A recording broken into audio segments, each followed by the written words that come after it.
You find that in 1961, there was a civilian government, and this civilian government was brought in by the British, whereby there was what we call pre-independence elections, and these pre-independence elections, UPC was unable to win because by that time there was DP under Beni Chiwanuka, which had the majority.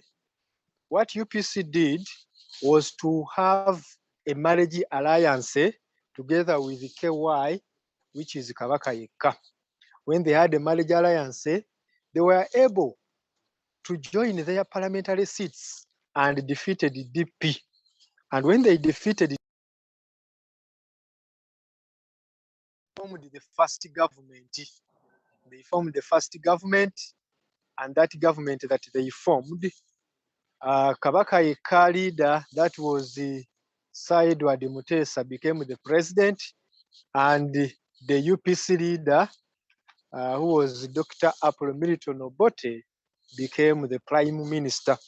But powers were vested into the hands of the prime minister, meaning that the president was just a de facto leader, was just a leader by name, by ceremonies, ceremonial leader just to go for functions, but he didn't have powers. Powers were in the hands of the UPC leader. So UPC under Milton Obote, in 1966, he attacked the palace and was able to defeat and chase away Edward Mutesa, who was exiled in Britain, who died later.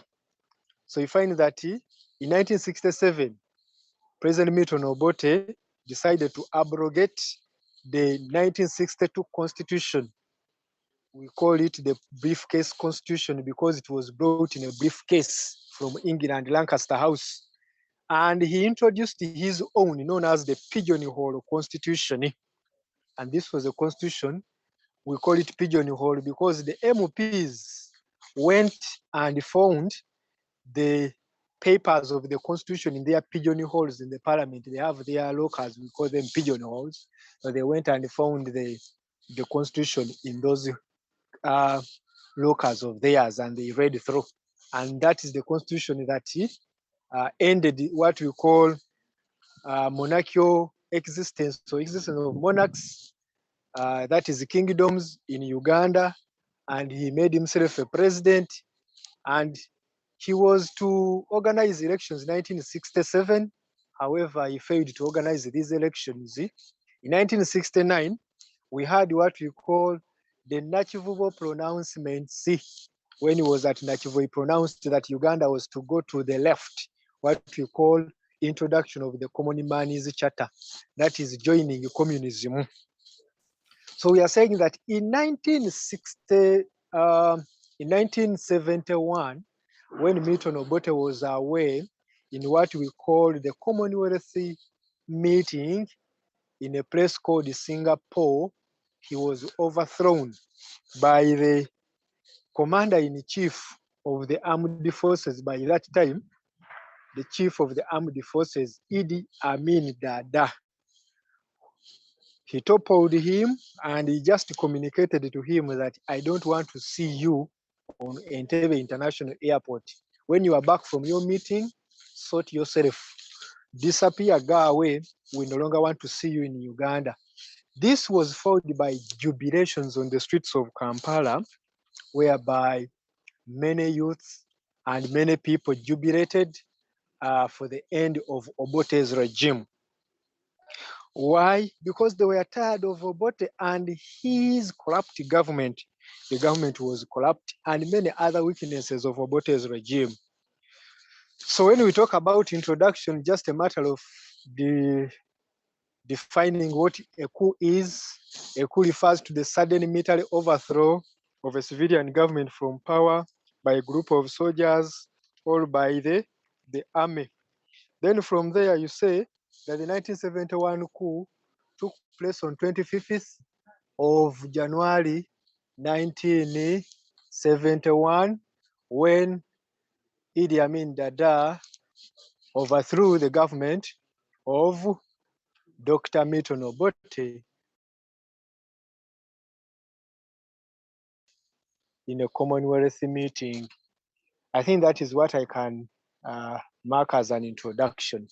Then the question comes in, account for the outbreak of the 1971 coup in Uganda. Or it can be saying, examine the causes and effects of the 1971 coup in Uganda. Or it can be open quotes, and it says, Dr. Milton Obote was primarily responsible for his own downfall. You close the quotes and say, discuss. Or maybe another question can be, the 1971 coup in Uganda was inevitable. Discuss. All those questions demand a candidate to give the causes or reasons that led to the outbreak of the 1971 coup in Uganda. I know you have been reading about these causes, but some of the causes may include the following. Cause number one, like many other coups in Africa, the 1971 coup was due to dictatorship of Dr. Milton Obote. How was he dictatorial? Obote suppressed his opponents. He was also involved in censoring the press. He censored the press, that many newspapers, such as Uganda Yogera, such as Uganda Yogera, East Africa Standard Times, Muno, and many others that were there were suppressed and were not to reveal any anti-government propaganda or messages. Not only that, under his dictatorship, you find that he changed the constitution to his favors in the way that he removed the 1962 constitution, he suppressed it, and then he introduced his own in 1967. All that was under his dictatorial regime. Under dictatorship, Milton Obote also tried to create what we call a one-party system of governance, in the way that all other political parties were dismissed, and he made Uganda to be a one-party system under UPC. All that was what we call autocracy or dictatorship. This annoyed the political key players of those days, which made them to give overwhelming support to Idi Amin Dada, hence leading to the revolution, or the coup in Uganda. Number two was what we call tribalism. Tribalism also led to the outbreak of 1971 coup. Obote became tribalistic, where he favored most of his people from Lango. He favored them in the police, in the civil service, and also in the army. In this way, this annoyed Idi Amin Dada, who also wanted to recruit fellow Kakwas in the army. And in the process, it led to personal differences between him and Obote. And the only way to change all this was to stage what we call a sudden coup, hence the 1971 coup in Uganda. Another factor that led to the outbreak of 1971 coup in Uganda was foreign influence or foreign intrigue or foreign support. What do we mean by this? Foreign support. You find that since Obote was turning to the socialists, what we call turning to the left in the 1969, he started nationalizing all factors of production. So when he tried to nationalize all these factors of production of businesses, uh, it annoyed the Western powers, that is Britain and USA and Israel, who tried also to give their support to any person who was willing to remove Obote from power. Remember, there was Cold War, that those that were supporting Britain were fighting those that were supporting Russia, USSR, and also Czechoslovakia and Cuba. So you find that he expected support from Britain and USA, and that is the reason why he tried to stage a coup, because he knew that he was to be supported by the Western powers who were annoyed of Obote's turn to the left, and they were ready to revenge against him. They were ready to revenge against him. So another factor that could have led to 1971 coup in Uganda was the death of Brigadier Okoya. Brigadier Okoya died on 25th of January 1970. Actually, the coup took place on the first year anniversary, or I think this is called anniversary, when this tragedy had happened. So you find that the coup took place on 25th of January 1971, and the death or the murder of Brigadier Okoya, together with his wife in Gulu, you find that also led to the coup. Brigadier Okoya was Amini's deputy, and Amin was scared of him. And Amin had grudges against this man. And it is believed that rumors say that Amin could have participated in the death or the murder of Brigadier Okoya together with his wife. So in that case, there were a number of accusations against Amin. Even Obote himself accused Amin that he could have had a hand in this matter.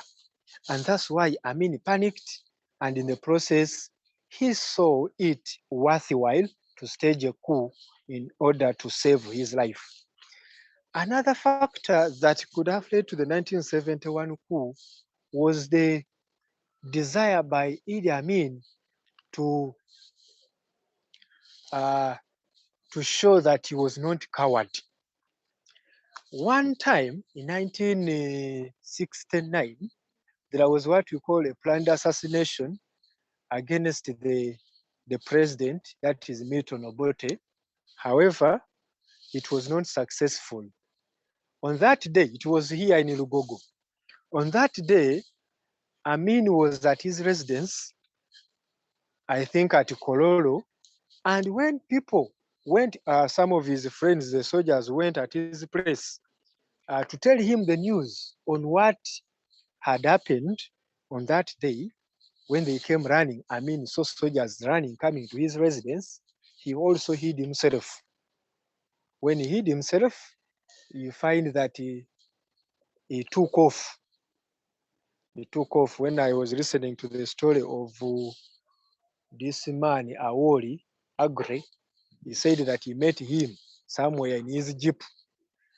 And that is when he told him that, no, this and this had happened. And he explained to him the story of what had happened. And they went together at UBC.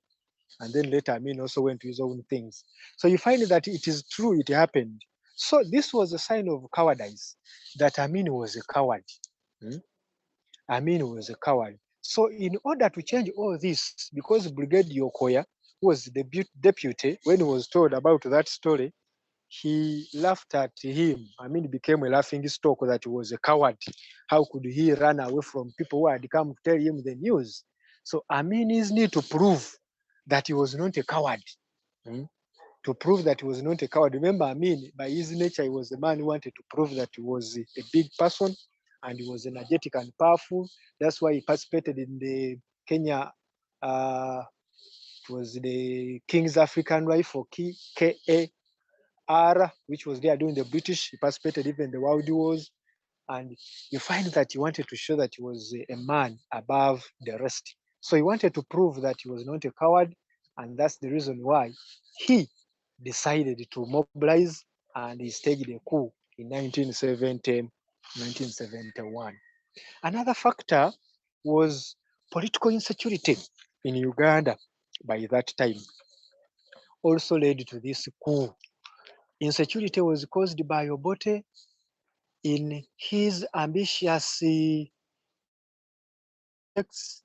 For example, in 1964, uh, Obote tried to give back the lost counties of Bunyoro that were given to Buganda by the British, the Buyaga and the Bugangaizi. He made a referendum where the people voted that they can go back to Bunyoro, they don't want to belong to Buganda. So this annoyed the Baganda, who started striking on the streets of Mengo, streets of Rubaga. The Baganda did all that. On top of that, in 1916, Obote tried to attack the palace, the Lubiri, and of course he exiled the Kabaka. This annoyed the Baganda the more. Who started to resist Obote's regime through demonstrations, through boycotts, through calling Obote names, like a name called Kawenkene Obote. And then Obote retaliated by also saying that a good Muganda is a dead one. So the Baganda also abused Obote back, that Obote was like a beans, bijanjalo. And many other kind of sort happened in Uganda. So this caused Obote's regime, and then it made him unpopular in the eyes of Buganda or Baganda. So you find that such kind of insecurity was used by Amini to get popularity from the masses, from the people. And that is the reason why when he took over power on 25th of January, many Baganda were on the streets and jubilating, because they knew that Amin was to bring back their Kabaka, or the remains of the Kabaka who died in 1969, was to bring back the remains of the Kabaka to Buganda to be buried at Nagala Bikasubi in the Masiro. Another factor that could have led to this, the presence of widespread murders in Uganda.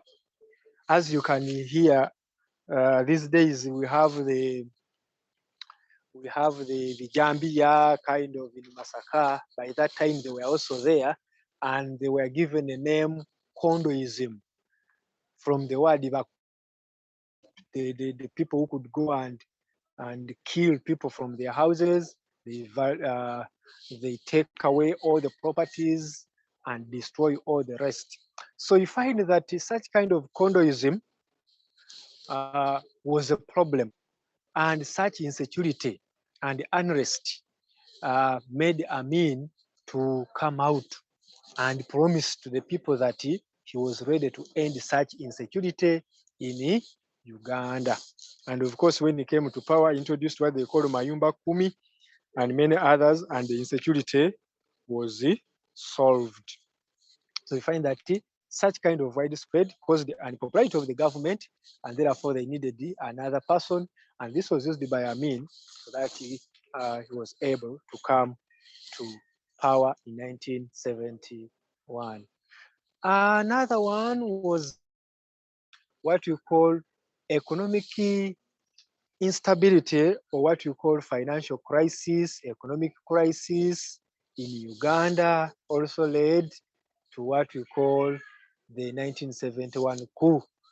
This included what we call inflation, increase in prices of goods or essential goods and services, unemployment, and many other kind of stuff.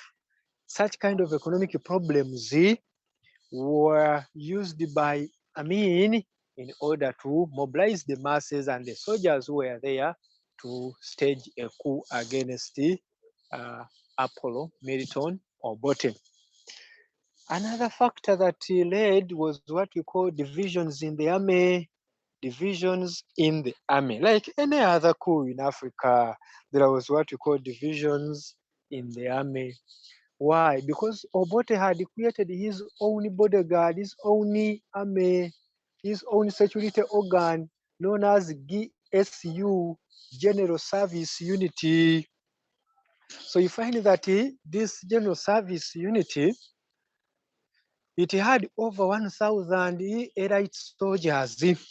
And these 1,000 elite soldiers were well paid compared to the other army, in that it caused disgruntlement amongst other soldiers who were living in abject poverty with low payments and many other kind of a sort. That's why it was easier for Amin to mobilize these soldiers to stage a coup in 1971, because these such soldiers here, they were poorly paid. They didn't have housing, good housing. They were sleeping in a bad shape and many other kind of problems. Lack of uniforms, among others, made them to stage a coup. Another one, Obote's dependency on the army, over dependence on the army. Whatever that Obote did was using the army to suppress all his enemies. He was using the army to imprison and try all those that were opposing him. Uh, Besides that, Obote used the army to attack the palace. So now here, he could not do anything without consulting the army. This made the army or the soldiers to think that without them, Obote was nothing.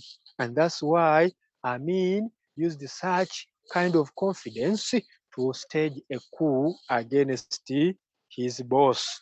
That was Dr. Milton Apollo Obote.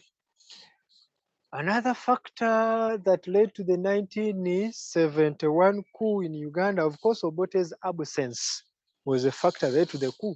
Obote was away, giving an opportunity for political vacuum. The president was away, and that's the reason why he was able to defeat him, was able to use it as an excuse to defeat him. Like any other coup in Africa, like the 1966 coup in Ghana, still also Kwame Nkrumah was away. And also in 1969 coup, that is in Libya, King Idris was away in Turkey. Uh-huh. In which other country? In most of these coups, you find that the leaders were away, and that is why it gave an opportunity for these coup plotters to successfully stage a coup. Another one is influence from other coups, other earlier coups in Africa. The many coups in Africa that took place before 1971 inspired Idi Amin to stage a coup. For example, we have the 1966 coup in Ghana, 1966 coups in Nigeria, 1963 coup in Togo, 1965 coup in Congo, 1965 coup in Algeria, 1952 coup in Egypt, and many other coups. So you find that all of these coups that took place and they were successful could have inspired this man to stage a coup. And another person who inspired him, or a crucial coup that inspired him, was the 1969 coup in Libya. Gaddafi became his role model. That even after taking over power, he connected well with Gaddafi. Gaddafi gave him even ammunition. That's why he developed a professional army during that time. You find that it inspired him that if Gaddafi, a 29-year-old soldier colonel, was able to stage a coup against the government of King Idris, why not him? And that is why he was able to stage a coup, a successful coup in Uganda. Another factor that could have led to the 1971 coup in Uganda, I talked of Obote's turn to the left or introduction of socialism, which created him enemies, that is the British, and therefore they supported the coup plotters. Another one that could have led to the 1971 coup in Uganda was the exclusion of Uganda in the East African community. Exclusion of Uganda in the East African community caused Obote enemies. For example, Obote decided to deny Kenyans to sell their goods to Uganda. Actually, he made even the Kenyan shillings and the Tanzania shilling known to work in Uganda, which was against the white paper that had been discussed on during the East African Community Charter. You find that such kind of things inspired Idi Amin Dada to stage a coup against his boss because he knew that he had support not only in Uganda but also in the East African region, and that is why he staged the coup against Dr. Milton Obote. What of the corruption in Obote's government? There was a lot of corruption in Obote's government in the way that during that time, all the Obote's yes men and henchmen of the CPP, of the UPC, Uganda People's Congress, swindled money, embezzled money, especially those who were in the government and the civil service. They used this money to buy themselves fancy cars, to buy themselves posh cars, to build themselves expensive houses and bungalows. And you find that people in the villages were dying of poverty and hunger. This inspired Idi Amin Dada to stage a coup in order to solve such a situation, to put an end to the corruption and all other things. That's why he came up with the 18-point program when he came to power in 1971. What else? Do you have some of the factors that led to this coup and you add on those? Any factor that I have not mentioned?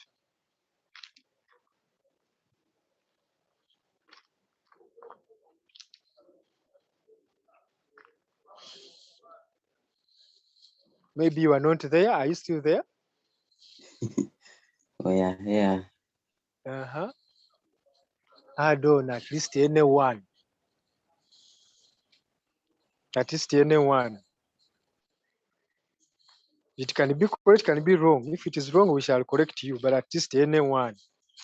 I don't want to dominate because you know these factors. Factors for coups are similar. Obote underestimated the powers that people could get when he was away.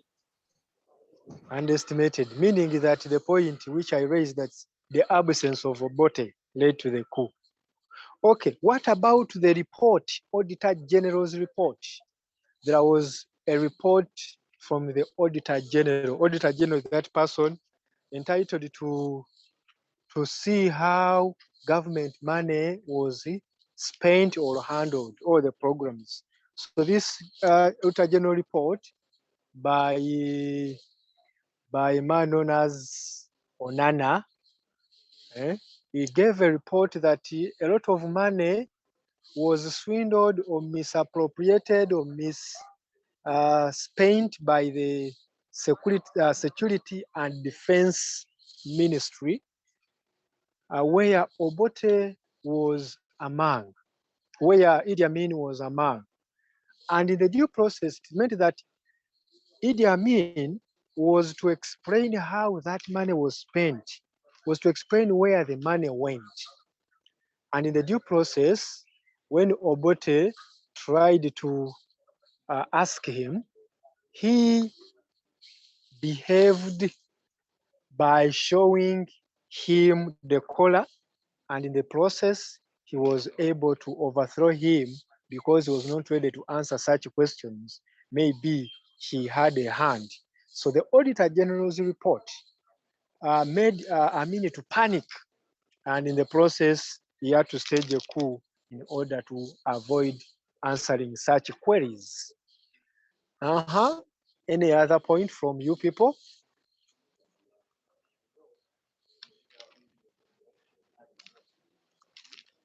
Any other point from you? The order to arrest Idi Amin. The what? The order to arrest Idi Amin. Yes, there was an order sent by Obote when he was away in Singapore, and he was directing a man known as Oite Ojok. And he, in the telephone conversation, he directed him to arrest Obote. Obote had friends. One of his Kakwa friends rumored this story, and he told Idi Amin.